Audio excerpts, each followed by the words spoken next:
In Judaism, we use the term blessing all the time, and we have blessings for just about everything. What does the word bless mean? The Hebrew word bracha contains a three-letter root, beit, resh, and chaf. In Hebrew, the alphabet, each letter has a numerical value. It's called gematria. Beit is 2, resh is 200, and chaf is 20, 2, 2, 2. 1 is singular, 2 is about increase. So we see embedded in this word of blessing is the concept of increase. When we ask for a blessing or we bless our children, we're asking God to multiply our blessings. Whenever we make a blessing, blessed are you, Lord our God, King of the universe, we are not giving God a blessing or telling him that he is blessed. We are recognizing God as the source of all blessing. Only God has the power to bless, to increase all the good things that we want in life. But, and here's a secret, we can help things along. By making a blessing, we actually turn on the faucet of blessing.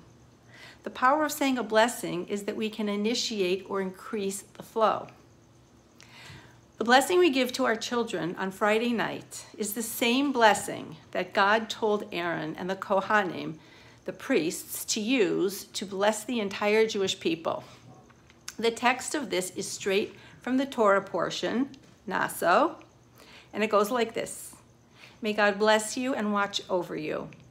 May God make his face shine on you and be gracious to you. May God turn his face towards you and give you peace. God granted the descendants of Aaron the ability to be a channel for divine blessing to the entire Jewish people. The experience of the priestly blessing was one of being enveloped in a huge hug. In Israel today, the Kohanim bless the people in shul every day. In the diaspora, it's usually reserved for the holidays among Ashkenazi Jews. Many Sephardim actually do this every day. Anyone who is a Kohen first washes his hands in a special way, and then the Kohanim go up on the bima. They cover their heads and their faces with their talit. They lift their hands beneath their talit. The exact configuration of the fingers depends on one's tradition, but it often looks like this. Not so good at this. We are told that we should avert our eyes from the Kohanim out of respect for the divine presence which rests on the hands of the Kohanim. And they begin with a blessing. And they say, blessed are you, God, who has made us holy with the holiness of Aaron and has commanded us to bless his people Israel with love. The love here that's being referred to is not the love of the Kohanim for the people. It's the love of God for the Jewish people. When the Kohanim bless the people, they're not doing anything in and of themselves. Instead, they are acting as channels through which God's blessing flows into the world and into our lives. Only love does this. We do the same thing when we bless our children on Friday night with the same priestly blessing.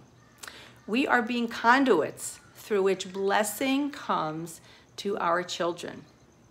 We are acting as channels, and we ask God to bestow and to multiply everything good on our children through his great love for them.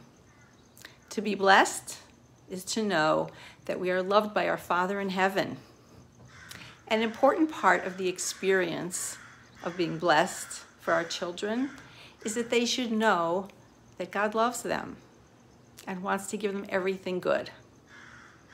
Rabbi Noach Weinberg, of blessed memory, used to say that if you could teach your children only one thing, that you should teach them that God loves them.